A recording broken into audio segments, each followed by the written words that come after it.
ભરૂચના second inning retired police group દ્વારા ઉનાળાની કાળઝાળ ગરમીમાં શ્રમિકો અને વટી માર્ગો માટે પીવાના પાણીની પરબ શરૂ કરવામાં આવી છે.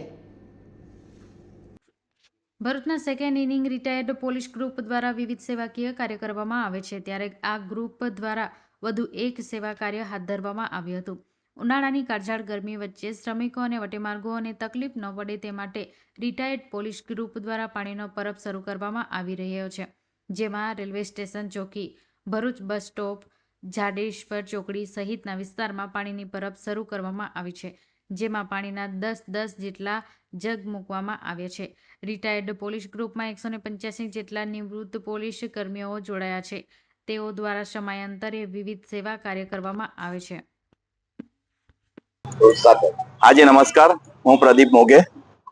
અમે રિટાયર્ડ થયેલ પોલીસ કર્મચારીઓ કુલ લગભગ 185 જેટલા પોલીસ કર્મચારીઓનું અમારું એક second inning retired police group છે, જે અમે બધા અલગ અલગ સેવાકીય પ્રવૃત્તિઓ કરી ચલાવી રહ્યા છે. અમે જ્યારે સર્વિસમાં હતા, જ્યારે નોકરીમાં હતા, ત્યારે પણ અમે લોકોની સેવા તો કરી છે, પરંતુ રિટાયર થયા બાદ પણ અમે આ પ્રવૃત્તિઓ ચાલુ રાખી છે. આખા જિલ્લામાં અને અંતરિયાળ ગામોમાં અમે અલગ અલગ સેવાકીય પ્રવૃત્તિઓ કરીએ છીએ. અને ગત વર્ષે પણ અમે આખા ભરૂચ શહેરમાં અલગ અલગ જગ્યાઓએ ઠંડા પાણીના જગ મૂક્યા હતા. અને આ વર્ષે પણ એ જ રીતે અમે ઠંડા પાણીના જગ દરેક જગ્યાએ 10 જેટલા અને અલગ અલગ જગ્યાએ 10 જેટલા મૂકીએ છીએ.